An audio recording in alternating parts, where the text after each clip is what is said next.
ada di luar beredar isu bahwa ada keretakan antara 01 dan 02. Begitu hasil pemilihan umum tanggal 11 November, hasil pemilu di DPRD tanggal 11 November saya menang, mereka bilang tidak lantik lagi. Begitu sudah dilantik dapat SK, mereka bilang bodong lagi. Ya kan?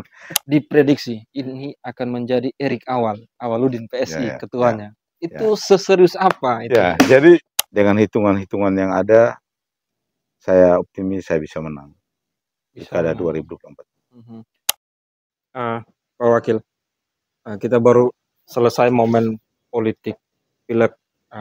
Tentu kita mengapresiasi dan mengucapkan selamat kepada Partai Nasdem yang mampu meraih 4 kursi. Artinya Nasdem menjadi salah satu partai yang mampu mempertahankan posisi suara. Sebelum masuk ke pembicaraan soal pilkada, kalau boleh tahu itu apa trik, rumus, dan juga strategi dari Nasdem sehingga mampu mempertahankan posisi di pileg? Ya, baik, terima kasih. Tentu yang paling pertama saya sebagai Ketua DPD Partai Nasdem Kabupaten Ende patut menyampaikan penghargaan, apresiasi dan terima kasih kepada para konstituen di Kabupaten Ende ini yang telah mempercayakan Nasdem untuk boleh hadir mengutus wakil secara berjenjang untuk DPRD Kabupaten. Nasdem sukses meraih 4 kursi dengan tetap berada pada posisi 3 besar. Dan juga patut kami menyampaikan terima kasih karena selain di tingkat kabupaten, Nasdem juga mengutus salah satu kader terbaik kami, Octavianus Mamesi,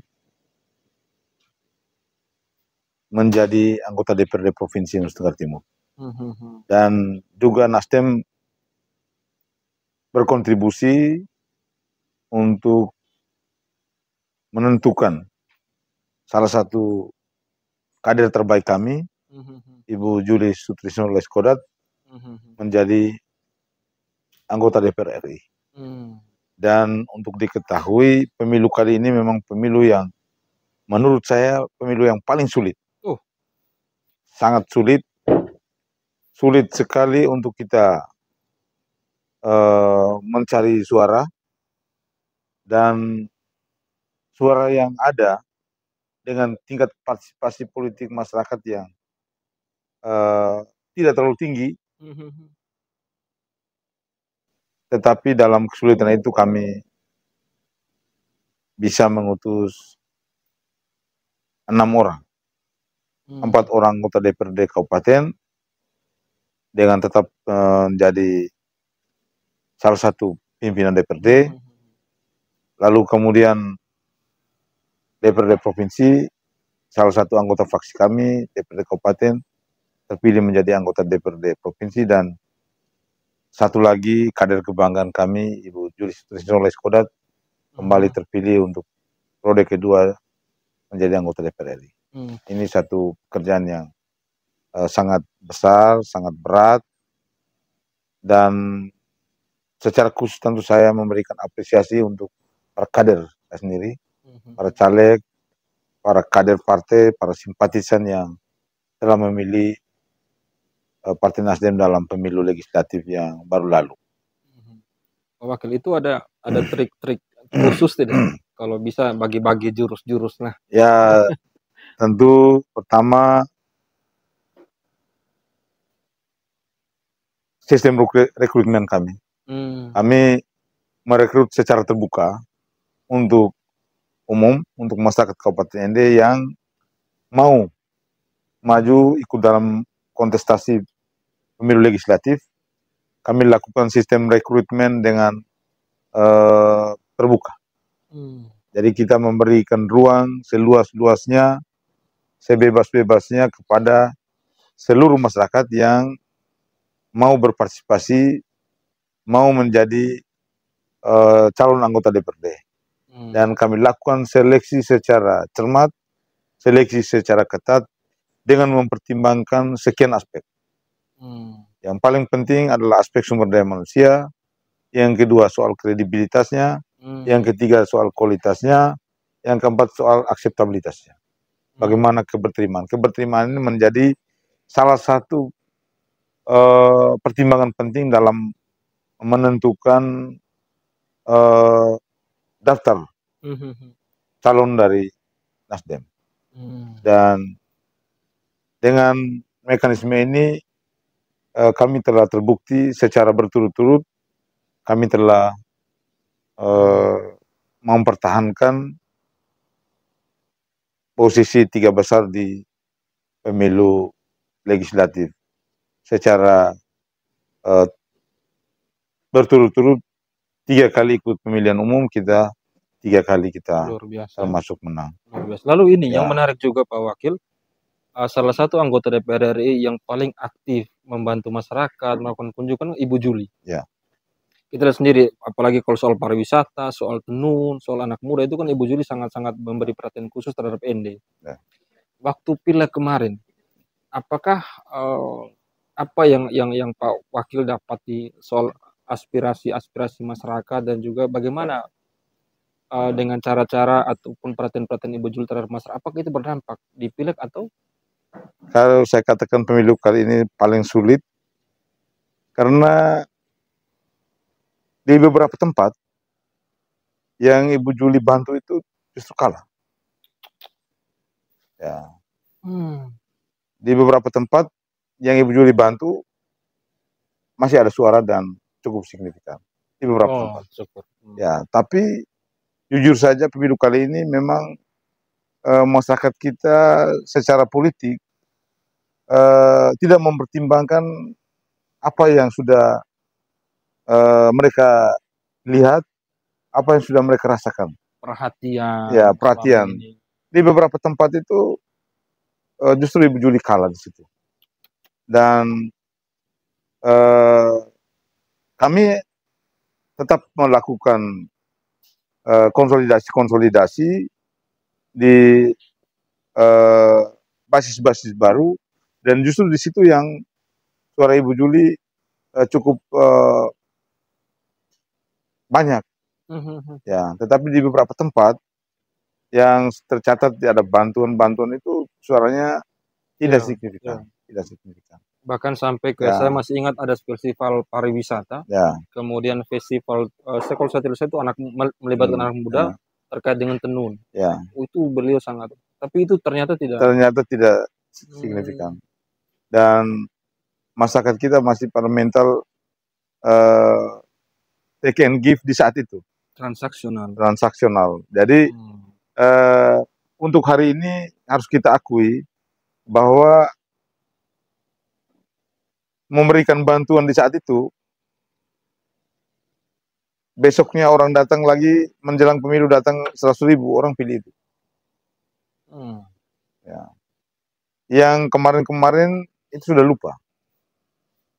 Dan ini satu bentuk pembelajaran yang sangat tidak bagus dari sisi pendidikan politik. Jadi masyarakat kita ini kan juga cenderung apatis dengan politik. Mereka lebih suka saat itu siapa yang memberikan sesuatu kepada mereka, itu yang mereka pilih. Itu bahasanya selain itu tunai. Jadi politik transaksional, politik take and give. Tapi ini menjadi tugas, catatan dan tugas partai politik untuk mampu menjelaskan, mampu memberikan pencerahan, mampu memberikan pendidikan politik kepada masyarakat kita. Lalu Pak Wakil, belum selesai penetapan di pileg, lalu saya dengar dan seluruh masyarakat Kabupaten juga sudah melihat di postingan-postingan WhatsApp, Facebook itu Pak Wakil sudah mulai pasang kuda-kuda, istilahnya begitu, pasang kuda-kuda untuk pilkada, dan tidak lagi nomor 2 tetapi 01. Bisa kasih sedikit gambaran kepada masyarakat soal ya. Yang pertama sekali tentu sebagai kader partai politik yang sudah lama berkecimpung di dunia politik,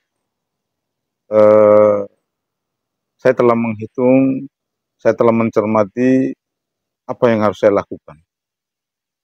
Ya, lalu untuk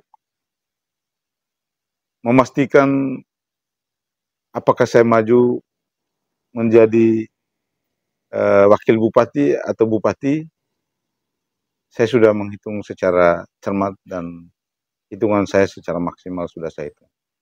Dan lebih dari itu bahwa saya mendapatkan dorongan, spirit, aspirasi dari sejumlah kalangan. Waktu saya lakukan kunjungan, dalam diskusi, dalam dialog, dan juga komunikasi lewat media sosial, lewat WhatsApp, telepon langsung, mereka menghendaki saya untuk maju menjadi bupati ya 01. Dan kebetulan Nasdem juga salah satu partai pemenang pemilu. Teman-teman kader di kepengurusan internal di Kabupaten Nende, mereka juga mendorong saya untuk maju menjadi bupati untuk kali ini. Ya, dan saya rasa dengan hitungan-hitungan yang ada, saya optimis saya bisa menang di Pilkada 2024. Ada beredar di kalangan politik bahwa digadang-gadang awal-awal akan 01 dan 02 lagi, artinya Pak Jafar dan juga Kak Erik sebagai wakil. Lalu karena kemudian Kak Erik mengumandangkan 01, ada di luar beredar isu bahwa ada keretakan antara 01 dan 02. Ya. Sebetulnya keretakan tidak ada. Tidak ada. Ya, hanya di penghujung sisa masa jabatan kurang lebih 1 bulan yang lalu saya memang sudah bersiap-siap untuk maju menjadi calon bupati. Dan saya menghargai Bapak Bupati Pak Haji Jafar Haji Ahmad. Beliau mungkin bisa maju sendiri dan silakan untuk berpasangan dengan figur yang lain. Berarti ini sudah ada Ya, komunikasi kalau, antara komunikasi secara personal antara kami dua sih belum ada, tetapi mungkin beliau sudah tahu bahwa saya ini pasti maju sendiri, maju nomor 1. Dan tidak mungkin saya maju nomor 1 beliau nomor 2, kan tidak mungkin. Tidak mungkin. Ya, jadi biarkan gerbong ini terlepas. Pak Jafar mungkin bisa maju dengan paket sendiri, saya juga maju dengan paket sendiri. Ya. Dengan melihat peta di Pileg, kemudian situasi di partai-partai, gambaran KE soal proyeksi KE soal ke depan maju sebagai Bupati ND. Untuk gambaran sementara soal keberterimaan, soal peta politiknya bagaimana sekarang ini? Saya sebelum saya tentukan maju, saya sudah menghitung. Hitung matematika politik saya selalu itu. Dan saya optimis, saya maju, saya menang. Menang dalam pilkada kali ini. Wow. Karena kan Pak Wakil ini kan punya pengalaman. Dulu waktu mau 02 juga terjadi goncangan yang persis mirip. Semua pesimis, tetapi Pak Wakil itu sangat optimis saat itu. Dan terjadi. Saya memang selalu bermain di zona yang tidak nyaman. Selalu bermain di zona yang tidak nyaman, dan saya pasti mampu melewati zona itu. Dulu kan waktu awal-awal mau calon wakil bupati, sebenarnya saya sendiri saya tidak punya niat sama sekali. Tapi ketika saya diremehkan, itulah naluri saya untuk maju dan melawan sangat kuat.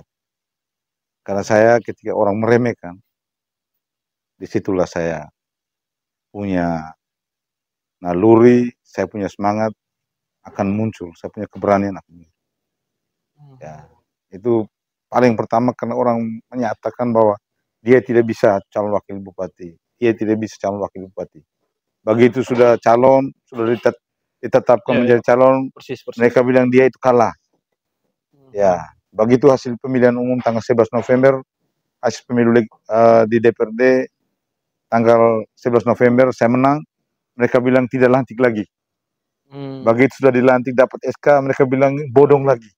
Ya kan, masa Politik orang selalu bodong dibiayai oleh negara. Tapi kan pembuktiannya akhirnya kan. Ya, dan sekarang ini kan awal-awal orang meragukan saya, betul tidak dia calon wakil bupati? Bisa tidak? Bisa menang tidak? Dan saya jawab hari ini saya menang dalam pilkada kali ini. Lalu kemarin itu juga kembali kehebohan terjadi di politik. Tiba-tiba muncul pemberitaan, muncul gunjingan di lingkaran partai, dan itu didiskusikan sangat serius di lingkaran politik, bahwa diprediksi ini akan menjadi Erik Awaludin PSI ketuanya. Itu seserius apa itu? Ya, jadi awal mulanya secara kebetulan ada adik-adik, saudara-saudara kita lakukan posting di media sosial. Posting waktu itu saya dengan saya punya ada kakak satu, Abu Bakar Lunggi. Memang komunikasi sebelumnya juga saya teleponan dengan beliau cukup bagus. Lalu tiba-tiba dalam postingan itu ada yang pantau. Dan salah satu yang pantau itu saudara saya, adik saya Awaludin. Dia telepon saya waktu saya di Maumere. Dia bilang, "Komandan, sudahkah paket?" Saya bilang, "Belum, kan masih obrol dulu, kita masih jual-jual, masih cek-cek dulu." Ya, dia bilang, "Kalau Pak Komandan setuju, biar kita dua sudah." Nah, saya ini kan berpikir logis. Oh, kalau dengan Awaludin, saya kira sangat tepat dan baik. Pertama, dia orang muda. Betul. Orang muda yang santun, orang muda yang setahu saya Awaludin ini orangnya sopan, santun, orangnya minta maaf, doanya juga kuat. Ya, doanya kuat. Berprestasi di politik. Ya, dan selain dari itu beliau salah satu pemimpin partai politik di Kabupaten Ende ini yang sukses. Sukses apa? Di pemilu legislatif pertama PSI ikut pemilu, dia mampu menyumbangkan 3 kursi, 1 fraksi penuh. Dan yang kedua, ketika pemilu 2024, secara mengejutkan kita semua, dia mampu menghantarkan PSI menjadi partai pemenang pemilu dengan 19.000 suara. Dan untuk mendapatkan 19.000 suara di pileg kali ini, itu berarti partai dan orangnya sangat luar biasa. Orang-orang hebat. Maka saya lihat bahwa Awaludin ini termasuk orang hebat. Orang muda yang punya magnet sendiri. Lalu kemudian Awaludin ini adalah ketua partai PSI. Dan PSI saat ini dipimpin oleh salah satu putra dari presiden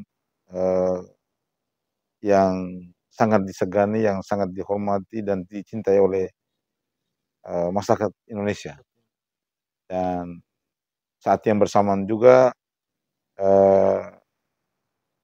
PSI salah satu partai yang memang mendukung Prabowo Gibran, dan akhirnya Prabowo Gibran juga sukses dalam Pilpres kali ini. Dan saya kira apapun kita punya obsesi di tingkat kabupaten, tentu kita harus memperhitungkan jaringan kekuasaan di tingkat pusat. Karena untuk diketahui, untuk kita di kabupaten-kabupaten kota di Indonesia ini yang hampir seluruh, apalagi di NTT, apalagi di Flores, yang PAD-nya berbanding lurus atau sebanding dengan dana dari pusat, itu tidak ada.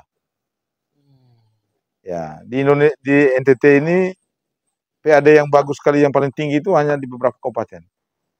Di Flores ini hanya di Manggarai Barat. Oh iya, karena pendapatan mereka dari sektor pajak dan pariwisata. retribusi daerah besar.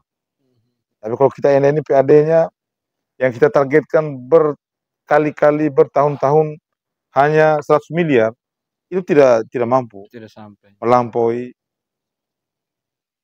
pendapatan asli daerah kita. Iya. Dan dengan pertimbangan itu maka tingkat ketergantungan kita dengan Pusat. APBN, dana dari pusat itu sangat tinggi. Sehingga kita butuh jaringan-jaringan yang memiliki hubungan dengan kekuasaan. Ya, artinya ketika kita bangun lobby dari jalur PSI, saya kira jalurnya tol. Oh ya? Ya, tol. Kenapa? Karena dekat dengan kekuasaan. Ya, jadi pertimbangan itu maka saya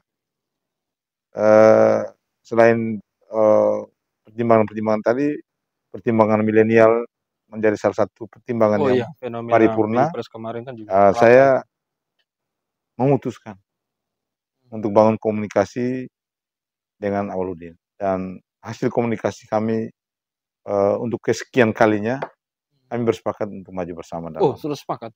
Ya, sudah sepakat. Saya tanya sekali Antara lagi saya nih, dengan sudah sepakat? Sudah sepakat saya dengan Awaludin. Ini dari Untuk pimpinan sampai ke pengurus-pengurus. kalau untuk pimpinan dan ke hierarki partai yang lebih tinggi itu urusan masing-masing. PSI urusannya si Awaludin, lalu urusan Nasdem urusan dengan saya.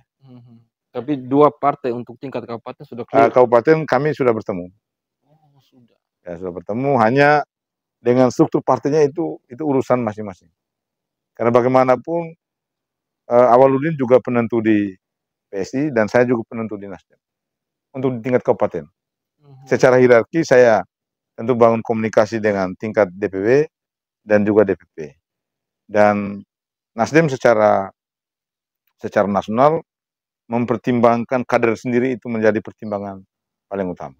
Berarti ini persis sama PSI? Ya, PSI saya tidak tahu persis, tetapi Nasdem prioritas itu Nasdem kader? prioritas kader partai. Saya yakin setiap partai dia punya pertimbangan kader partai yang berdarah-darah, berkeringat, memperjuangkan kemenangan partainya. Saya yakin itu menjadi pertimbangan utama dalam menentukan kader yang akan ikut dalam kontestasi baik pemilu legislatif, pemilu bupati, wakil bupati, gubernur, wakil gubernur, dan pemilu presiden.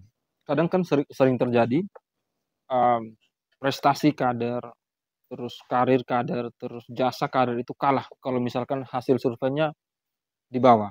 Apakah hal ini berlaku di Nasdem atau tidak? Saya kira survei menjadi salah satu indikator untuk menentukan. Dan dari itu maka saya terus lakukan komunikasi dengan rakyat, saya dekat dengan rakyat.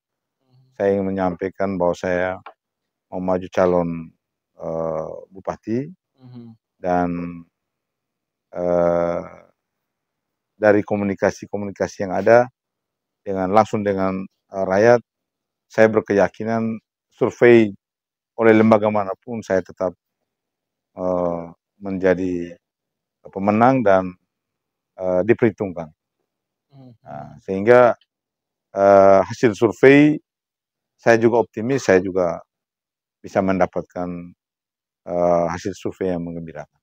Yang terakhir, Pak Wakil, ini Pak Wakil ini kan selalu bermain di tebing jurang. Istilah kalau misalkan saya melihat karir politik Pak Wakil, sudah kepala desa belum selesai, kemudian DPR menang, sudah DPR sudah nyaman, tiba-tiba kursi wakil bupati ini kosong, kepingin juga bantu ini masyarakat, akhirnya fight, kalau kalah kan hancur semua, tapi menang.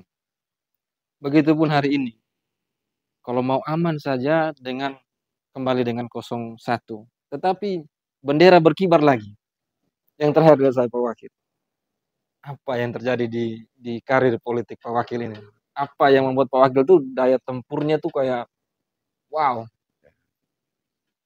Saya punya obsesi yang besar untuk menolong sesama. Sangat besar. Saya tidak belajar, saya tidak berteori, Tapi saya merasakan apa yang masyarakat rasakan. Saya rasakan. Apa yang saya lihat di masyarakat, bahwa di sana sini masih butuh pembenahan, masih ada kekurangan. Baik dari aspek infrastruktur, pendidikan, kesehatan, ekonomi, masih kurang. Dan dari hasil permenungan, dari hasil yang saya lihat, hasil yang saya rasakan, saya turun ke masyarakat dengan kurang lebih 15 tahun saya berada di lingkaran pemerintahan di Kabupaten Ende. Saya betul-betul saya menemukan permasalahan. Dan dari permasalahan ini saya hadir dengan sekian program untuk menyelesaikan masalah itu. Saya datang untuk memberikan jalan keluar, saya datang untuk memberikan solusi untuk kebaikan masyarakat Kabupaten Ende. Saya akan menawarkan gagasan dan saya akan memberikan gagasan ini dalam bentuk program-program yang ingin saya terapkan, ingin saya implementasikan ketika saya terpilih menjadi Bupati Ende. Dan program-program ini saya pastikan 99% program yang pro rakyat. Ya, saya ingin bangun Ende ini dari pinggiran, saya ingin bangun Ende dari kampung ke kampung.